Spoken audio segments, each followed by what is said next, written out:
All right, guys, this is the second to last video of the semester. And what we're going to talk about in these next, if I don't get it in one video, next two videos will be exercise in the hot and cold environments.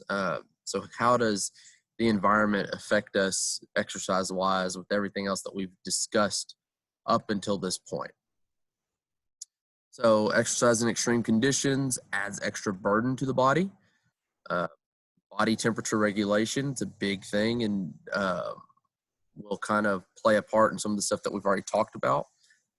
What's the physiological response to exercise in the heat and in the cold? Health risks that are associated with each. So let's start off with body temperature regulation.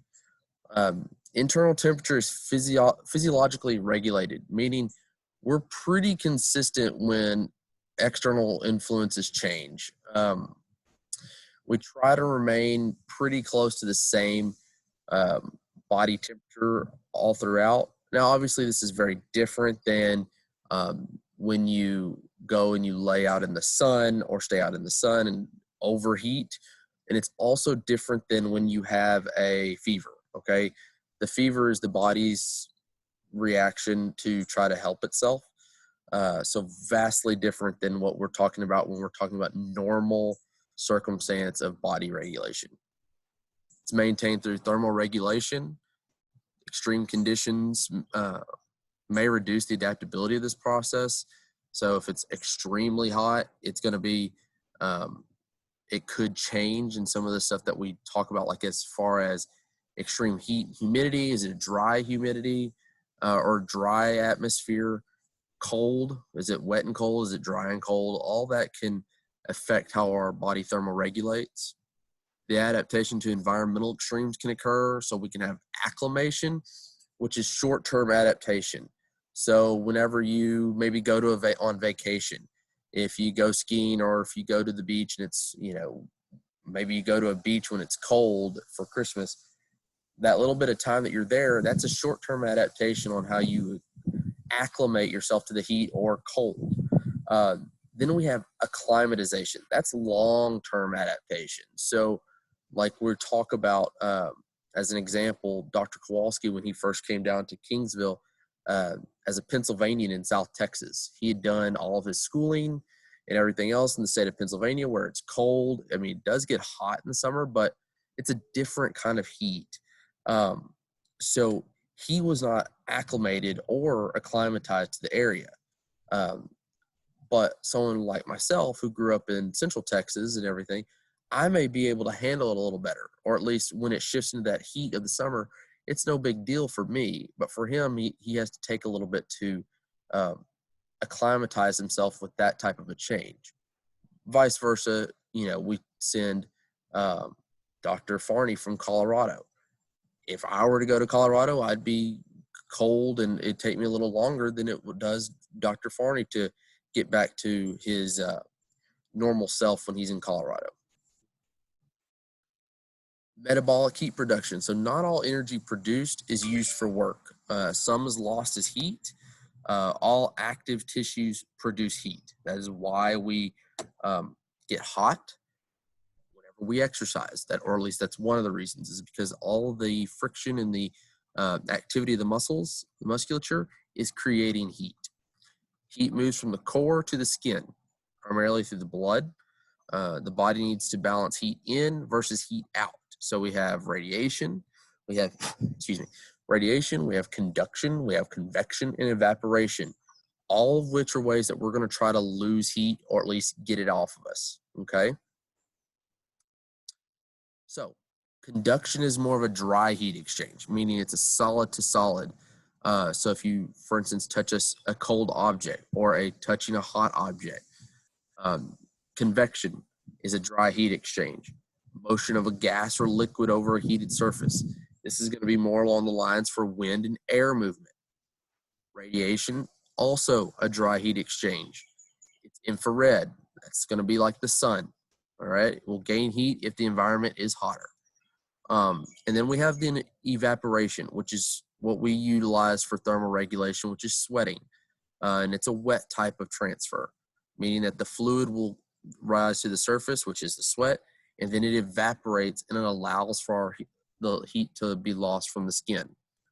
It's the major thermal regulation factor that we have in our body, and you have to evaporate the sweat in order for it to cool. So let me see if the next PowerPoint has a, okay.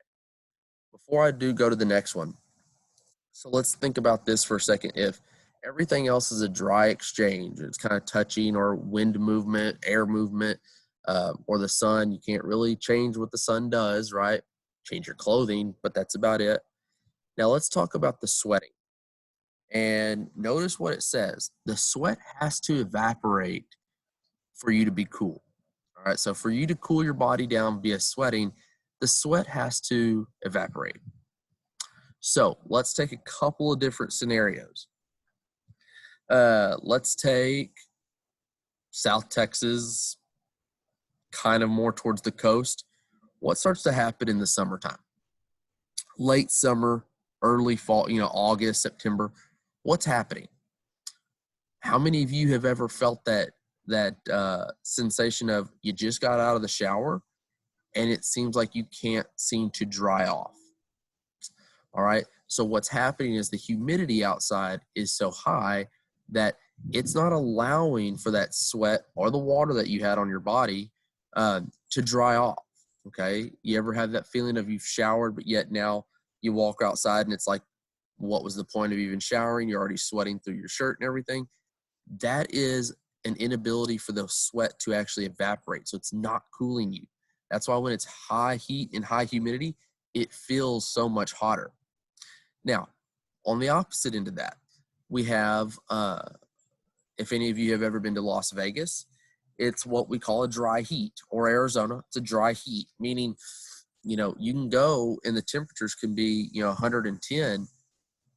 Yeah, it's hot, but it's not 110 South Texas hot. Why? They don't have a lot of humidity. So what's happening there is actually we have a little bit of a reversal of things. It is so dry that the body, the sweat doesn't have any time to accumulate, so it evaporates very quickly. The problem there is that now we run the risk of dehydration setting in a lot sooner, because why do you think that we drink? We drink because we feel like we're losing fluids from sweating, right? Well, what are you going to do if you're outside in the heat and yet you're not sweating? Like it's not, making your shirt wet or whatever from sweat. You kind of hold off the urge to drink. Well, that's going to allow for dehydration to set in a lot quicker. So when we look at it, exercise, and when we talk about exercise, we do need to include sport. So here you have solar and diffuse from the sky. Now we've got it from the heat, and the helmet is in there. Respiratory heat exchange, it's right there. Clothing, look at all the different layers there. There's very minimal, skin accessible. So therefore, sometimes the sweating actually is hindered somewhat. Okay. But look, this is one example of a sport or an exercise. Look at all the different ways that we're trying to lose heat and that we also gain heat. All right. So it's a very important process that we understand what the heat and everything is, thermal regulation wise, is what it's doing to our body. So we kind of also look at insulation. It's a resistance to dry heat exchange. Ideal insulation is a layer of still air. So if you go to a house, if it's very hot in the summer, no matter where we put the air conditioner, or very cold in the summer or winter, no matter how we put the heat, that's probably because there's very little insulation between the wall and the outside of the house, right? Think about any puffy jacket that you have. Why do you think that we put all the puffiness in the jacket? And why do you think that we don't just use a thin layer of a jacket to be warm? The insulation of that puffiness, or that material in between the two layers of the jacket, is what's actually keeping us warm. So when we look at it, what's our ideal clothing for cooling? Now, we do a lot of research with that. So we have a lot of different things where it's wicking materials from Under Armour, Nike, and stuff like that.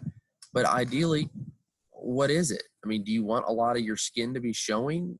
Yeah, it means that we can get sweat off and it evaporates. We're not holding on to a piece of clothing that is gaining weight and losing its ability to lose heat because it's getting wet from sweat. But at the same time, you're also exposing yourself to more heat from the sun. Humidity and sweat loss, water vapor pressure of the air. It's a major role. That's kind of going back to what I just was explaining earlier with Vegas and then South Texas, or if you want to talk about Florida, right, is on that end of the spectrum. If it's 100% humidity, evaporation goes down. It means that we cannot accept more water into the air, which means that you're going to sweat, and the sweat's just going to stay on you, essentially. It's not going to evaporate and cool you down. The lower the humidity, we increase evaporation. Again, yeah, to an extent, that's a good thing. Also, it leads to dehydration because you don't feel like you're sweating as much. So when we exercise in the heat, some of the effects on the cardiovascular function, to meet the demand of heat and exercise, we redirect blood flow from non-working muscles. So again, just like we want to. Now, cardiac output increases, that heart rate and contractibility compared to normal temperatures. Skin arterioles dilate for convective heat loss, so blood to the muscles and skin. Stroke volume will actually decrease a little bit, increase at the peripheral, heart rate increases, and we start to see that cardiovascular drift.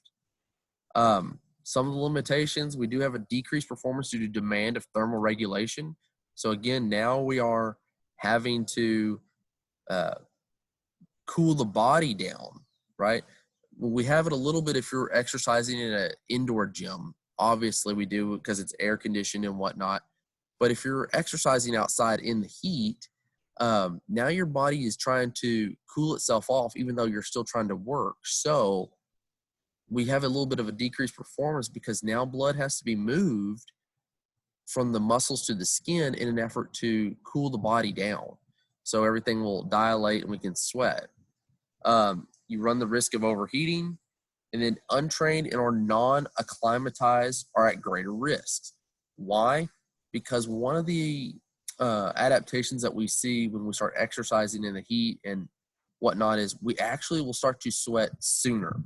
While I think you probably would assume that somebody who's untrained or non-acclimatized would actually be the one sweating sooner. It's not the case. They actually take a lot longer to start sweating because they're not used to it. So they're not ready to shift the blood flow to the skin to allow for that dilation to occur. So that's why individuals that are untrained or non-acclimatized are at greater risks when we exercise in the heat. So if you look at it, one of the best ways that we can do things to measure, measure our increases in temperature is actually a rectal thermometer. And if we look at it here, look at what happens when we're at 26 degrees. So that's roughly 78 degrees Fahrenheit. Okay, pretty cool. We're probably at about 73 out here where I'm at right now this morning. And look at what happens as we start to see our VO2 increase. Now, when we're talking liters per minute, that's going to be closer upwards of 30 mLs per minute and stuff like that. So that's increasing in our intensity. Look at our core temperature. Yeah, it rises, but it doesn't really rise that much. But look what happens when we go at 110 degrees Fahrenheit. It rises very rapidly. And so you can also see how performance is decreased because, look, they didn't last as long or they didn't get up to the same amount of intensity. Same thing with stroke volume. It goes down, where in the cooler temperatures, it actually stays up. This is why whenever they talk about, sorry, my dog is chewing on something. Text, stop. Anyways, that's why if you ever listen to things about when we get into times of the Boston Marathon, which has been canceled, it should have been or should be happening here soon. But it's probably canceled, obviously, with everything going on.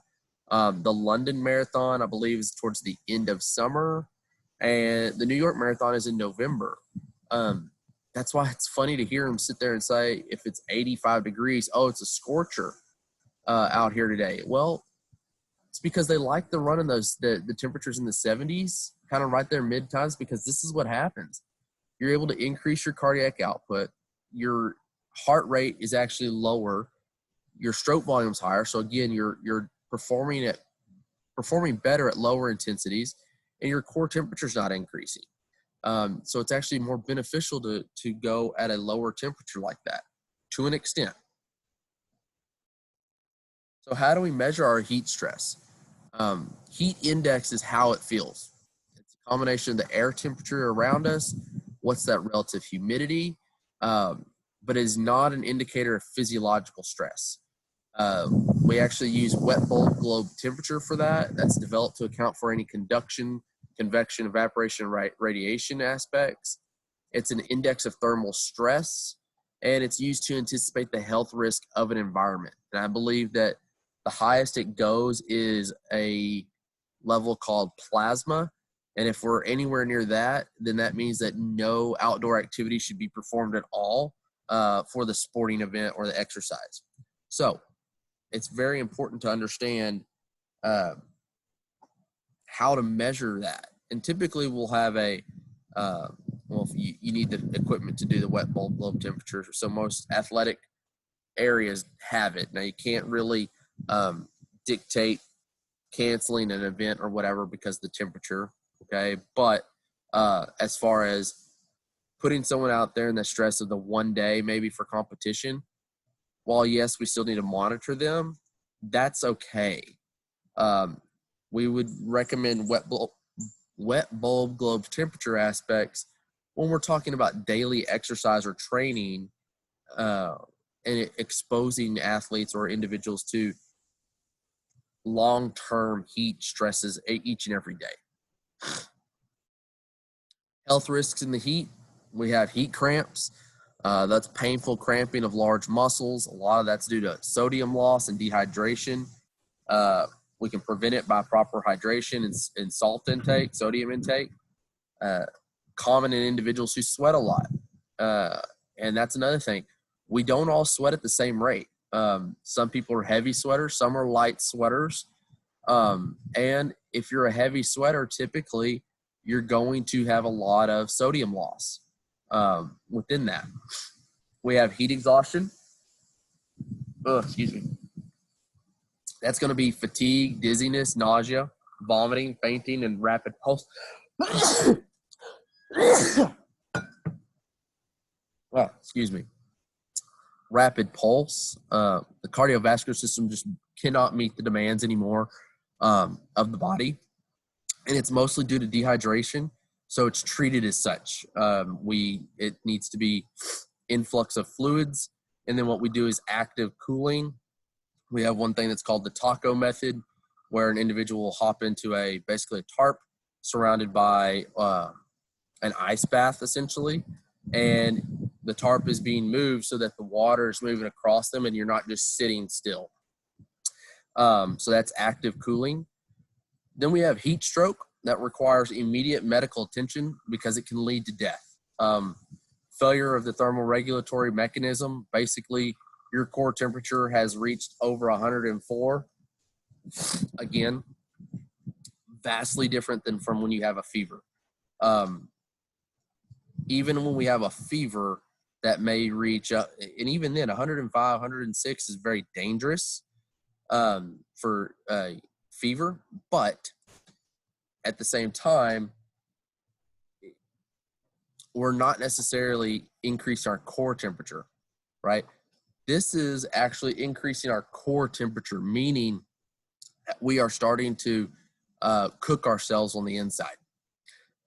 We have confusion, disorientation, unconsciousness, coma, death, progress from coma to death pretty quickly sometimes.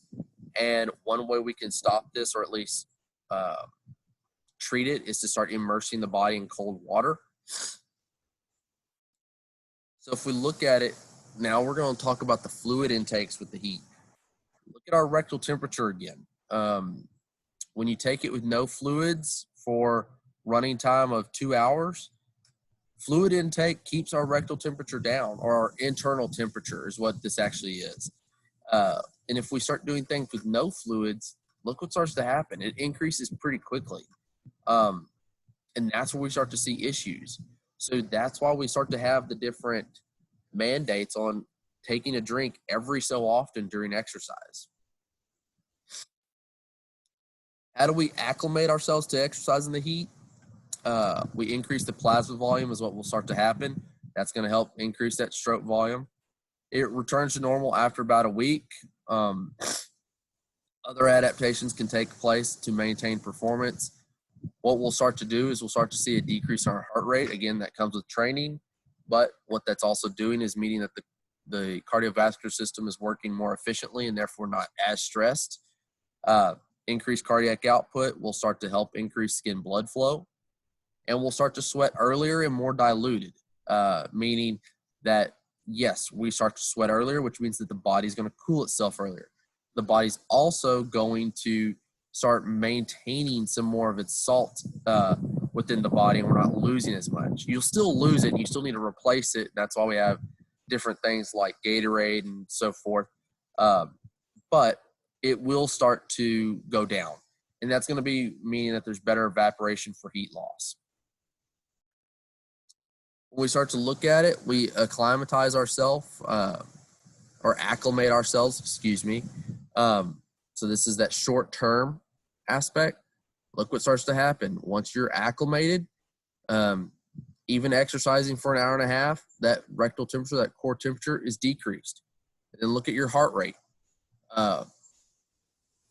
It stays lower throughout the whole course of the time. Again, less stress on the body.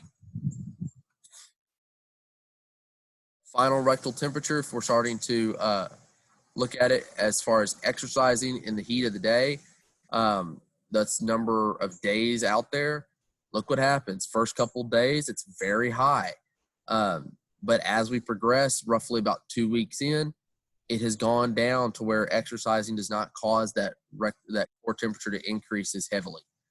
Final heart rates, once again, even if you're somebody who's an athlete, if you haven't been doing anything, and then all of a sudden you start to come out for 2-a-days or training in the summer, everybody goes through this, okay? Your heart rate will be increased and everything, but after about 2 weeks, look what happens. It goes down. Hourly sweat rate actually goes up. So that does not mean that, oh, here at the very beginning, I don't need to fluid intake as much. Wrong. Probably need to do it more so at the very beginning to maintain everything else. And as we go down, we start to see that our sweat increases. You're still going to want to increase your fluid intake because you don't want to become dehydrated from lack of fluids. So how do we do rectal temperatures? I have a couple different ways. One way is this little cord, this cable. And guys, when I say it's a cable, I mean it's smaller than your phone charger's cable. And it goes just up there, get a little Vaseline and go on up. I think you know, and I hope if you don't know what it means, you can look up rectal on yourself, on your own. So we have that way, and we would attach it to a computer, and we could get the readouts that way. Or we have this newer devices that are like pills.